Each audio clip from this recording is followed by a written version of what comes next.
खुशखबरी, इस साल सामान्य से ज्यादा 6% बारिश होगी। 2 दिन में देश भर में हो जाएगा सक्रिय मानसून। बड़े शहरों के लिए अलर्ट। देश के ज्यादातर इलाकों में मानसून सक्रिय हो गया है। उत्तर भारत में भी मानसून की आमद हो गई है।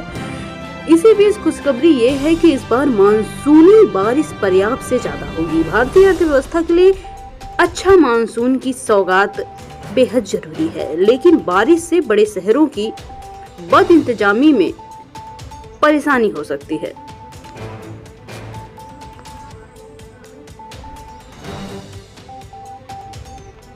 सिंगोल विवाद में उतरी मायावती ने सपा को घेरा, कहा इनके हथकंडों से रहे सावधान। सिंगोल पर चल रही बहस के बीच बसपा प्रमुख मायावती ने सपा पर निशाना साधा। मायावती ने एक्स पर लिखा, सच्चाई ये है कि ये पार्टी अधिकांश ऐसे मुद्दों पर चुप रहती है, सरकार में आकर कमजोर वर्गों के विरुद्ध फैसले भी लेती है और इनके महापुरुष की भी उपेक्षा करती है। इस पार्टी के हथकंडों से सावधान रहें।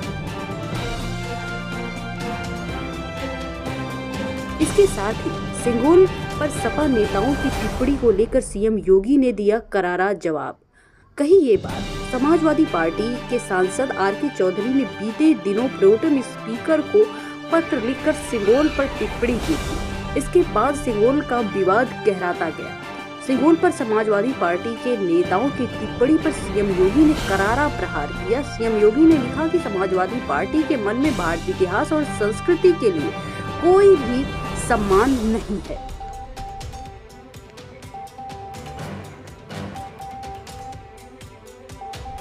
नहीं जाएगी लाइट, बिजली विभाग करने जा रहा है ये काम। इन जिलों के लोगों को मिलेगी राहत। यूपीपीसीएल योजना के लिए नगर निगम ने बिजली निगम को। उत्तर प्रदेश में केंद्रीय मंत्री अनुप्रिया पटेल ने सीएम योगी को लिखा पत्र। बोली, नौकरियों में ओबीसी की नियुक्ति में ना हो भेदभाव। केंद्रीय मंत्री अनुप्रिया पटेल ने ओबीसी की नियुक्ति को लेकर योगी सरकार पर सवाल उठाते हुए पत्र लिखा। उन्होंने कहा कि ओबीसी के साथ कोई भेदभाव नहीं होना चाहिए। इसके अलावा विश्व के 3 शहरों में काशी का चयन, 75 करोड़ रुपए में होगा भीड़ प्रबंधन। अमेरिका और इटली के इन शहरों का भी पीछे छूटेगा नाम। वाराणसी न्यूज की अगर बात की जाए तो वाराणसी में औसतन 7 करोड़ से अधिक पर्यटक और श्रद्धालु आते हैं। शहर को सुरक्षित बनाने, डेटा ऑपरेटेड समाधान के लिए इनोवेटर्स और स्टार्टअप को आमंत्रित किया जाएगा। इससे काशी आना और भी सुगम हो जाएगा। काशी के भीड़ प्रबंधन का समाधान निकालने के लिए विश्व भर के इनोवेटर को आमंत्रित किया जाएगा। इसके तहत टोयोटा मोबिलिटी फाउंडेशन और छावनी स्थित एक होटल में सस्टेनेबल सिटीज चैलेंज जारी किया जाएगा। वाराणसी को विश्व के 3 शहरों में चुना गया है। बनारस के अलावा इस कार्यक्रम को अमेरिका के डेट्रॉइट और इटली को भी चुना गया है, जिसमें $9 मिलियन की फंडिंग की जा रही है। बारिश में धुल जाएगा भारत और दक्षिण अफ्रीका का मैच, किसी का फायदा। जाने क्या कहती है मौसम और पिच की रिपोर्ट। मौसम रिपोर्ट के अनुसार 29 जून को बारबाडोस में बारिश की संभावना 78% है। स्थानीय समयानुसार मैच सुबह 10:30 भारतीय समय अनुसार रात 8 बजे शुरू होगा। सुबह 3 से 10 बजे तक बारिश होने की संभावना 50% तक है। भारत और दक्षिण अफ्रीका के बीच T20 विश्व कप 2024 का खिताबी मैच खेला जाएगा। ये मुकाबला बारबाडोस के केसिंगटन ओवल मैदान में भारतीय समयानुसार रात 8 बजे होगा। इस दौरान दोनों टीम के बीच कड़ी टक्कर देखने को मिलेगी। मेधावी सम्मान समारोह में मुख्यमंत्री योगी आदित्यनाथ ने 10वीं और 12वीं मेधावियों को आज सम्मानित करेंगे। इस मौके पर विद्यार्थी उनसे सवाल भी पूछेंगे। ये सम्मान समारोह हाई स्कूल और इंटरमीडिएट के मेधावियों को सम्मानित किया जाएगा। गोमती नगर स्थित इंदिरा गांधी प्रतिष्ठान में आयोजित होने वाले समारोह में यूपी बोर्ड, संस्कृत शिक्षा परिषद, CBSE और CISE के टॉपर शामिल होंगे, जिसमें मेधावियों को मुख्यमंत्री से सवाल पूछने का मौका मिलेगा। भर्ती प्रक्रिया में भेदभाव के अनुप्रिया के आरोपों को लोक सेवा आयोग ने किया खारिज, बताई पूरी प्रक्रिया। उत्तर प्रदेश लोक सेवा आयोग ने अनुप्रिया के इस दावे को खारिज किया। आयोग ने पूरी चयन प्रक्रिया विस्तार से बताई और साफ किया कि साक्षात्कार परीक्षा नॉट सूटेबल लिखने का प्रावधान नहीं है, बल्कि ग्रेडिंग दी जाती है। एनडीए के सहयोगी घटक दल अपना दल एस के अध्यक्ष और सांसद अनुप्रिया पटेल ने सिर्फ साक्षात्कार यानी कि इंटरव्यू आधारित परीक्षाओं में ओबीसी और एसटी/एससी अभ्यर्थियों के लिए आरक्षित पदों में उनका चयन न होने की शिकायत मुख्यमंत्री से करी है। अनुप्रिया पटेल ने कहा कि आरक्षित पदों के अभ्यर्थियों को नॉट फॉर सूटेबल यानी पद के योग्य नहीं लिखकर उस पद को अनारक्षित घोषित कर दिया जाता है। उत्तर प्रदेश लोक सेवा आयोग ने अनुप्रिया के इस दावे को खारिज किया। आयोग ने पूरी चयन प्रक्रिया विस्तार से बताई है और साफ किया है कि इंटरव्यू परिषद द्वारा नॉट सूटेबल लिखे जाने का कोई प्रावधान नहीं है, बल्कि ग्रेडिंग दी जाती है। अपना दल की राष्ट्रीय अध्यक्ष अनुप्रिया पटेल ने मुख्यमंत्री योगी आदित्यनाथ को पत्र लिखा। उन्होंने उसमें कहा कि प्रधानमंत्री नरेंद्र मोदी के नेतृत्व में एनडीए सरकार ने केंद्रीय विद्यालय, सैनिक स्कूल और नीट की प्रवेश परीक्षा में पिछड़े वर्ग से आने वाले छात्रों को आरक्षण देने का ऐतिहासिक कदम उठाया है। इस क्रम में उन्होंने लिखा है कि एसटी/एससी और ओबीसी अभ्यर्थियों ने उनसे कहा है कि प्रदेश सरकार द्वारा आयोजित की जाने वाली सिर्फ साक्षात्कार आधारित नियुक्ति प्रक्रिया वाली परीक्षाओं में आरक्षित वर्ग के अभ्यर्थियों को प्रायः नॉट सूटेबल घोषित कर इस वर्ग के किसी भी अभ्यर्थी का चयन नहीं किया जाता। साक्षात्कार वाले पदों में ये प्रक्रिया कई बार अपनाकर अंत में उस पद को अनारक्षित घोषित कर दिया जाता है।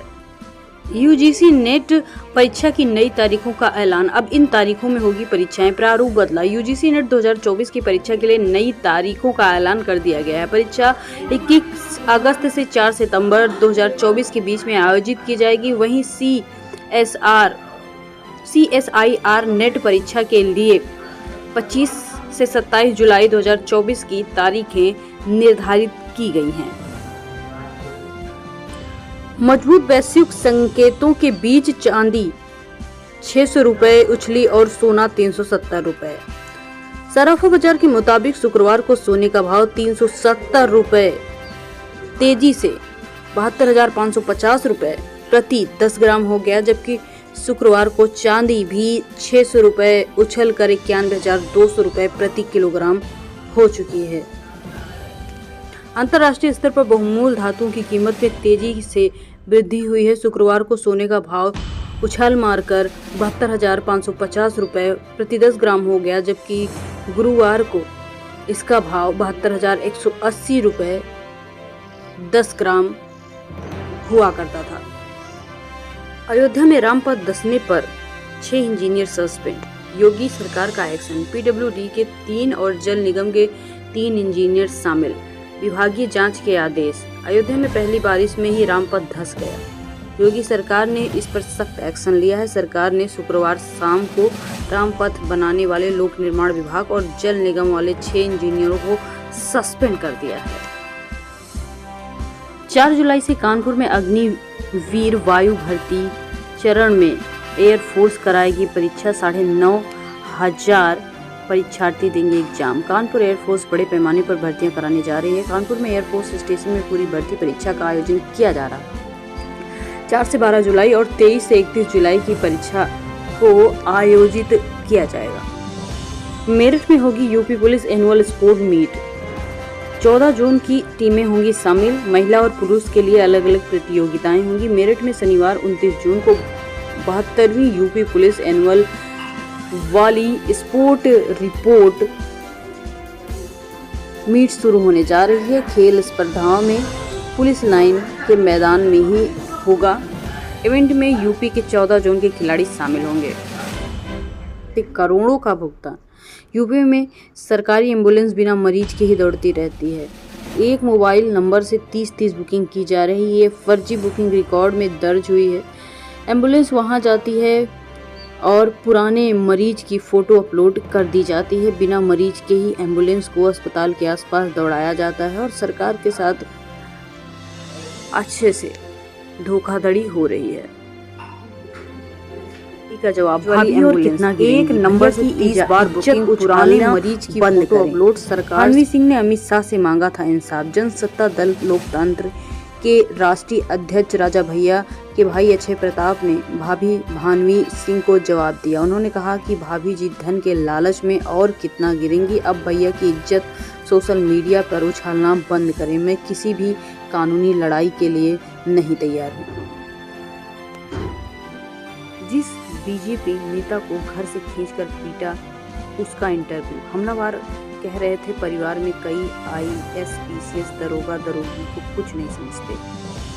प्रयागराज में भाजयुमो के प्रदेश उपाध्यक्ष रोहित मिश्रा पर जानलेवा हमला करने वालों की पहचान हो गई है। आरोपी ममफूगंज में रहने वाले हैं।